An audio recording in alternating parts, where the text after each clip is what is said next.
2021년 여름, 서울 강남의 한 편의점.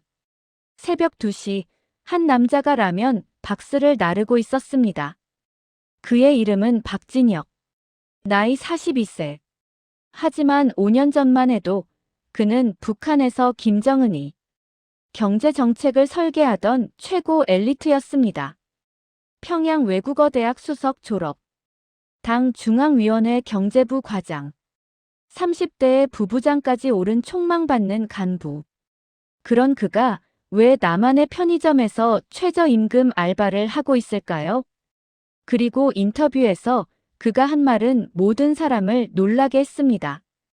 편의점에서 일하면서 저는 처음으로 자유를 느꼈습니다. 지금부터 들려드릴 이야기는 한 엘리트가 모든 것을 버리고 탈북한 이유, 그리고 남한에서 발견한 진짜 자유의 의미입니다. 평양, 1995년. 당시 16살이었던 진혁은 평양 제1고등중학교에 다니고 있었습니다. 북한에서 제1이라는 이름이 붙은 학교는 특별했습니다. 최고 성분의 자녀들만 다닐 수 있는 곳이었습니다. 진혁의 아버지는 당 간부였고 할아버지는 항일투사 출신이었습니다. 이른바 혁명 가게였습니다. 박진혁 학생, 전교 1등. 특히 수학과 외국어 성적이 뛰어남. 담임 선생의 평가는 항상 최상이었습니다.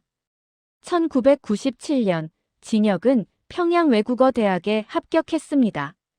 외국어대학은 북한 최고 엘리트 코스였습니다. 외교관, 무역일꾼, 당 간부로 가는 지름길이었습니다. 영어과에 배정되었습니다. 합격 통지서를 받은 날, 아버지는 처음으로 웃었습니다. 잘했다. 이제 너는 나라를 위해 큰일을 할 것이다. 대학 생활은 엄격했습니다. 새벽 6시 기상, 30분 체조, 1시간 사상학습, 그리고 8시간의 수업. 하지만 진혁에게는 특권도 있었습니다. 외국어 대학 학생들은 외국 서적을 볼 수 있었습니다. 물론 검열된 것들이었지만요. 2001년 진혁은 수석으로 졸업했습니다. 그리고 당 중앙위원회 경제부에 배치되었습니다. 축하합니다. 박진혁 동무.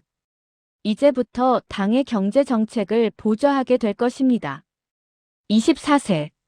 진혁의 엘리트 인생이 시작되었습니다. 당 중앙위원회 경제부. 평양 중심부의 웅장한 건물 10층에 위치한 사무실. 진혁은 경제 분석 담당 지도원으로 일하기 시작했습니다. 업무는 명확했습니다. 중국과의 무역 현황을 분석하고 외화벌이 방안을 제시하라. 진혁은 능력을 인정받았습니다. 분석력이 뛰어났고 중국어와 영어를 자유롭게 구사했습니다. 5년 뒤 29세의 과장으로 승진했습니다. 박진혁 동무는 우리 부의 미래다. 부부장이 칭찬했습니다. 진혁에게는 특권이 주어졌습니다. 평양 중심가 아파트, 자가용 이용 허가, 특별 배급. 무엇보다 중요한 것은 해외 출장 기회였습니다. 2010년 가을, 진혁은 처음으로 중국 베이징에 출장을 갔습니다. 비행기에서 내려 베이징 거리를 보는 순간 그는 충격을 받았습니다. 높은 빌딩, 넘쳐나는 자동차, 화려한 상점들. 이게 사회주의 중국인가? 호텔에서 진혁은 몰래 TV를 켰습니다. CNN이 나왔습니다. 북한에서는 절대 볼 수 없는 채널이었습니다. 화면에는 세계 뉴스가 흘러나왔습니다. 북한, 식량난 심각. 국제사회 지원 촉구. 진혁은 화면을 멍하니 바라봤습니다. 우리가 세계에서는 이렇게 보이는구나. 그날 밤 진혁은 잠을 이룰 수 없었습니다. 돌아온 뒤 진혁은 변했습니다. 겉으로는 충성스러운 간부였지만 내면에는 의문이 자라기 시작했습니다. 2012년 김정일 사망 후 김정은 시대가 열렸습니다. 진혁은 새 지도자의 경제정책 수립에 참여했습니다. 시장 요소를 일부 도입하되 당의 통제는 유지한다. 하지만 진혁은 알고 있었습니다. 이 정책은 근본적 모순을 안고 있다는 것을. 시장은 자유를 요구하는데 통제를 유지한다. 2015년 35세가 된 진혁은 부부장으로 승진했습니다. 이제 그는 북한 경제정책의 핵심 인물이었습니다. 김정은의 경제보고서를 직접 작성하는 위치였습니다. 하지만 그럴수록 진혁은 괴로웠습니다. 동무, 올해 경제 성장률을 5% 높게 보고하게 상급자가 지시했습니다. 하지만 실제로는 상관없어. 보고서는 정치야. 현실이 아니라 목표를 쓰는 거지. 진혁은 거짓 보고서를 작성했습니다. 그날 밤 그는 거울을 보며 생각했습니다. 나는 무엇을 하고 있는 걸까? 2016년 봄 진혁에게 결정적 사건이 일어났습니다. 중국 선양 출장 중 그는 한국 드라마를 보게 되었습니다. 호텔방에서 우연히 틀어놓은 중국 인터넷 방송. 한국 드라마가 나오고 있었습니다. 진혁은 처음에는 호기심으로 봤습니다.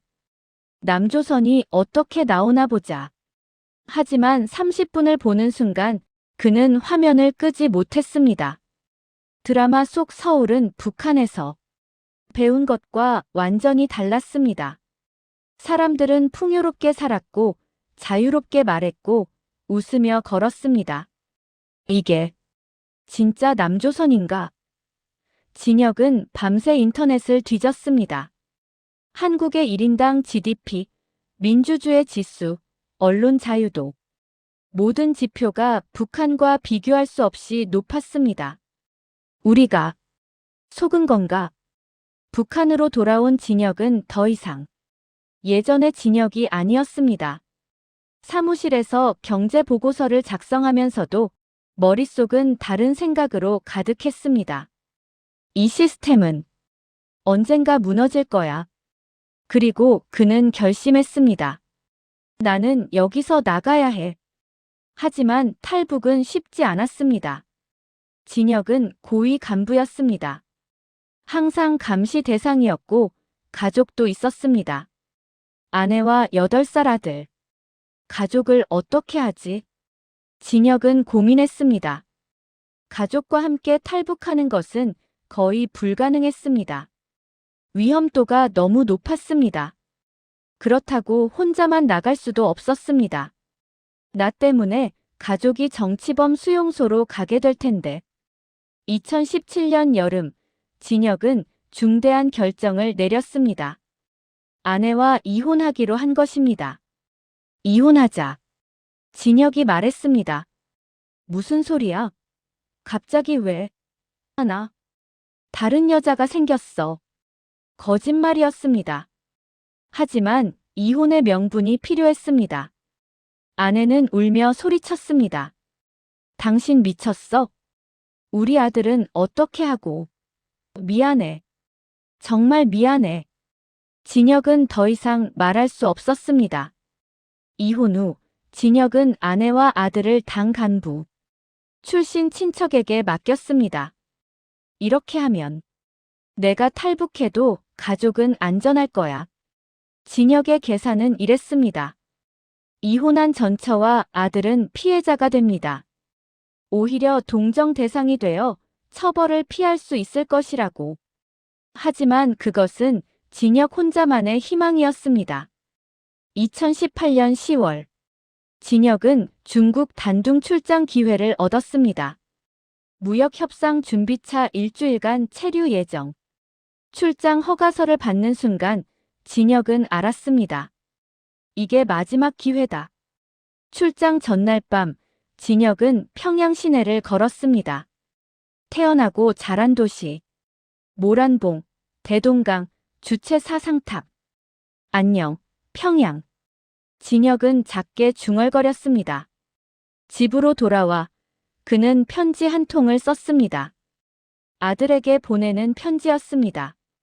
진우야, 아빠가 이 편지를 쓰는 지금 내 나이는 10살이구나. 아빠는 너에게 나쁜 아빠였어. 엄마와 이혼했고 너를 떠났지. 하지만 알아주었으면 해. 아빠는 너에게 더 나은 세상을 보여주고 싶었어. 북에서는 내가 아무리 노력해도 태어날 때부터 정해진 삶을 살아야 해.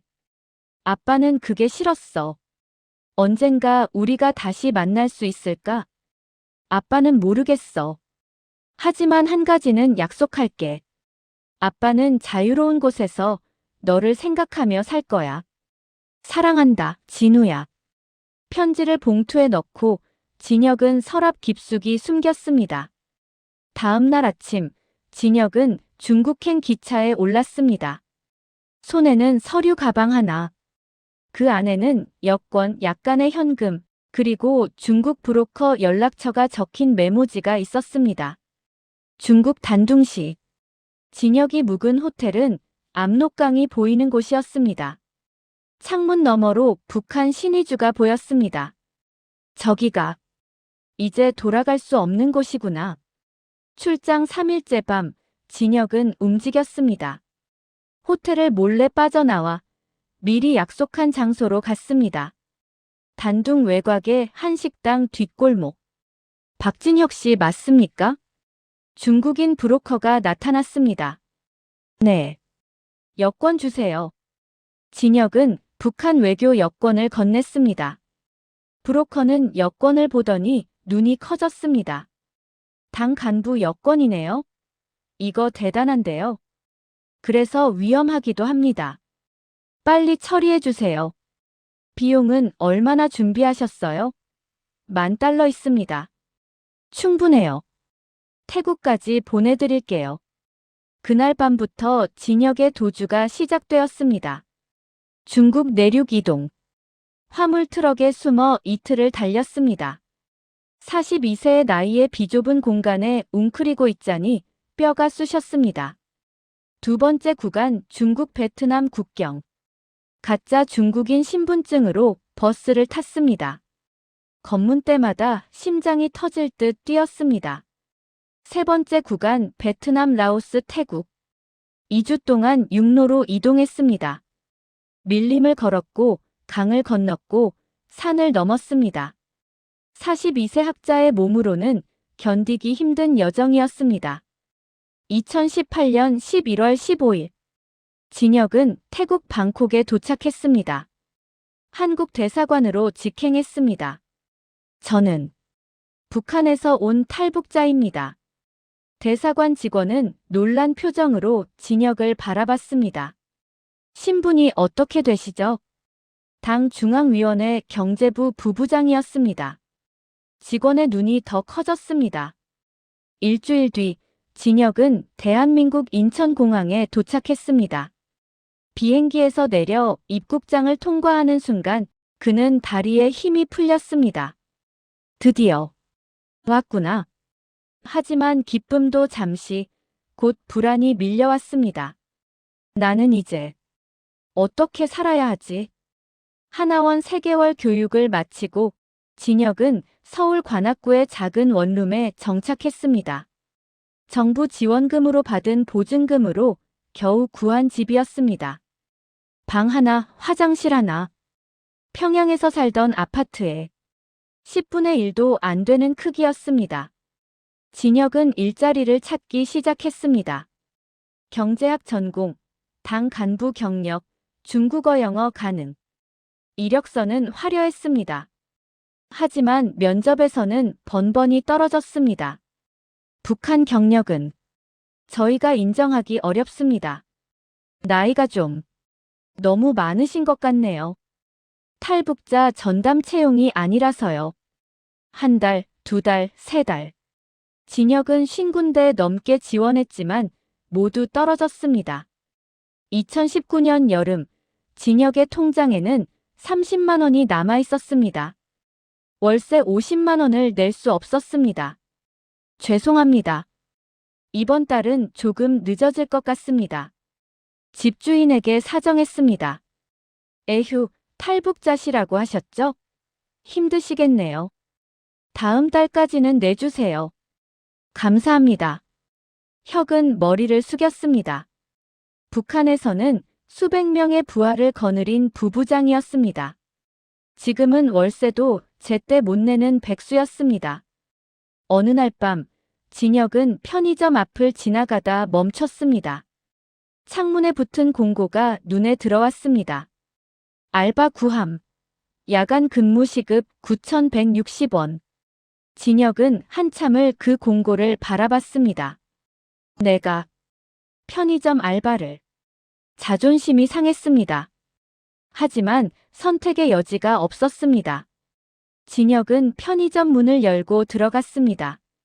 저 알바 지원하러 왔습니다. 점장은 40대 후반의 여성이었습니다. 나이가 어떻게 되세요? 43입니다. 나이가 좀 있으시네요. 경력은요? 없습니다. 처음입니다. 점장은 진혁을 위아래로 훑어봤습니다. 일 힘든데 괜찮으세요? 네. 괜찮습니다. 그럼 내일부터 나오세요. 야간 23시부터 아침 7시까지. 2019년 8월 1일.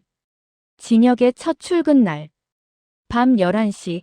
그는 편의점 유니폼을 입었습니다. 초록색 조끼에 편의점이라고 적힌 이름표. 거울을 보는 순간 진혁은 웃음이 나왔습니다. 박진혁 부부장. 지금 뭐 하는 거야?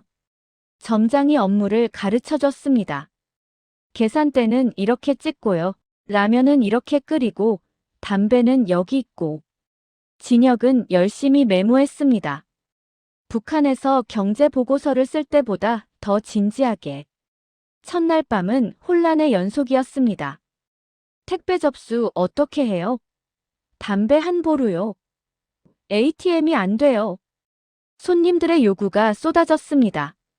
진혁은 땀을 뻘뻘 흘리며 대응했습니다. 새벽 4시쯤 드디어 손님이 끊겼습니다. 진혁은 의자에 주저앉았습니다. 이게 자유로운 나라의 노동이구나. 북한에서는 명령만 내렸습니다. 여기서는 직접 몸을 써야 했습니다. 한 달이 지났습니다. 진혁은 이제 능숙하게 일했습니다. 계산대도 빠르게 처리하고 재고 정리도 척척했습니다. 어느 날 새벽 단골 손님 한 명이 말을 걸었습니다. 형님, 여기 오래 하셨어요? 아니요. 한 달 됐어요. 나이 드셔서 힘드시겠네요. 뭐 하시다가 여기서 일하세요? 진혁은 잠시 망설이다 답했습니다. 북한에서 왔어요. 아, 탈북자시구나. 대단하시네요. 대단할 것 없어요. 그냥 사는 거죠. 근데 북한에서는 뭐 하셨어요? 진혁은 웃으며 대답했습니다. 공무원이었어요. 그는 차마 당 부부장이었다고는 말할 수 없었습니다. 2020년 봄, 코로나19가 터졌습니다. 편의점 손님이 줄었고 진혁의 알바 시간도 줄어들었습니다. 수입이 반으로 떨어졌습니다. 진혁은 또 다른 일을 찾아야 했습니다. 그때 한 탈북자 선배가 조언했습니다. 배달 라이더 해봐. 요즘 코로나 때문에 배달 수요 엄청 많아. 배달요? 응. 배달의 민족, 쿠팡이츠. 그런 앱으로 음식 배달하는 거야. 진혁은 중고 오토바이를 40만 원에 샀습니다. 그리고 배달 앱에 등록했습니다. 첫 배달날. 신논현역 근처 아파트로 치킨 배달해주세요. 알림이 울렸습니다. 진혁은 가게로 달려가 치킨을 받았습니다. 그리고 오토바이에 올라탔습니다. 신논현역이 어디지? GPS를 보며 달렸습니다. 하지만 길이 복잡했습니다. 20분 만에 배달해야 하는데 길을 잃었습니다. 결국 30분이 걸렸습니다. 왜 이렇게 늦어요? 취소하려고 했어요. 손님이 화를 냈습니다. 죄송합니다. 진혁은 고개를 숙였습니다. 첫 주는 지옥이었습니다. 길을 몰라 헤맸고 오토바이가 고장났고 비까지 왔습니다. 하루 12시간을 일해도 10만 원도 못 벌었습니다. 내가 이러려고 탈북한 건가? 진혁은 좌절했습니다. 하지만 멈출 수 없었습니다. 월세를 내야 했고 밥을 먹어야 했고 살아야 했습니다. 한 달이 지나자 진혁은 서울 지리에 익숙해졌습니다. 두 달이 지나자 배달 속도가 빨라졌습니다. 세 달이 지나자 월 250만 원을 벌 수 있게 되었습니다. 비가 오나 눈이 오나 진혁은 오토바이를 탔습니다. 새벽 2시까지 배달하고 집에 와서 쓰러지듯 잠들었습니다. 어느 날 밤 강남역 근처에서 배달을 마치고 나오는데 고급 차들이 지나갔습니다. 벤츠, BMW, 포르쉐. 저 사람들은 내가 북한에 있었을 때에 나갔겠지. 진혁은 깨달았습니다. 남한도 계급 사회구나. 하지만 북한과 다른 점은 여기서는 바뀔 수 있다는 거야. 2021년 여름.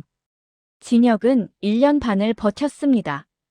어느 날 밤 편의점에서 한 대학생이 들어왔습니다. 학생, 힘들어 보이네. 기말고사 준비 중이에요. 무슨 과? 경제학과요.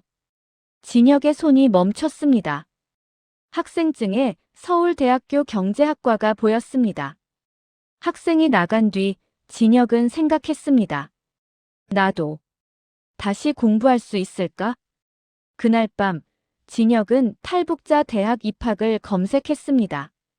특별 전형이 있었고 나이 제한도 없었습니다. 44세. 지금 시작하면 48세 졸업이네. 진혁은 결심했습니다. 북한에서는 평생 정해진 길만 걸었어. 이제는 내가 원하는 길을 가보자. 다음 날 탈북자 지원센터를 찾았습니다. 44세도 가능한가요? 물론이죠. 의지만 있으면 됩니다. 저는 경제학을 배우고 싶어요. 제대로 된 경제학을요. 2021년 가을 면접에서 진혁은 말했습니다. 저는 북한에서 경제정책을 만들었습니다. 김정은의 보고서를 직접 썼습니다. 하지만 그건 진짜 경제학이 아니었습니다. 숫자 조작과 권력 유지 수단이었죠. 이제 저는 진짜 경제학을 배우고 싶습니다. 2주 후 합격 통지서가 왔습니다. 진혁은 통지서를 보며 한참을 울었습니다. 2022년 3월 44세 박진혁은 대학 캠퍼스를 걸었습니다. 20대 학생들 사이에서 그는 유독 눈에 띄었습니다. 첫 수업, 경제학 원론. 교수가 물었습니다. 경제학이란 무엇일까요? 진혁이 답했습니다. 한정된 자원의 효율적 배분에 대한 학문입니다. 정확합니다. 혹시 북한에서 왔습니다. 강의실이 술렁였습니다. 학기가 진행되며 진혁은 달랐습니다. 수업을 빠지지 않았고 도서관에 살았습니다. 20대 학생들이 술 먹고 놀 때 진혁은 책을 읽었습니다. 형, 왜 그렇게 열심히 해요? 나이 때문에 취업도 안 될 텐데. 같은 조학생이 물었습니다. 나는 취업하려고 공부하는 게 아니야. 배우고 싶어서, 알고 싶어서. 너희는 태어날 때부터 배울 기회가 있었어. 나는 40년 동안 명령만 받았어. 이제야 내가 원하는 걸 배울 수 있게 됐어. 첫 학기 미시경제학 A+. 교수가 불렀습니다. 조교로 일해볼래요? 연구 경험을 쌓을 수 있어요. 하겠습니다. 2022년 여름. 교수가 과제를 줬습니다. 북한 경제 체제를 분석해 보세요. 본인 경험을 바탕으로 써도 좋아요. 진혁은 3일 밤을 새워 25페이지를 썼습니다. 계획경제의 비효율성, 정보 왜곡, 특권층 부패, 시장 억압. 자신이 직접 경험한 것들을 냉정하게 분석했습니다. 교수가 말했습니다. 이건 논문급입니다. 같이 발전시켜 볼까요? 2023년 봄, 논문이 학술지에 실렸습니다. 북한 계획 경제의 내부 모순 전직 당 간부의 증언을 중심으로 언론이 주목했습니다. TV 인터뷰. 편의점 알바. 자존심 안 상하셨어요? 처음엔 울었죠.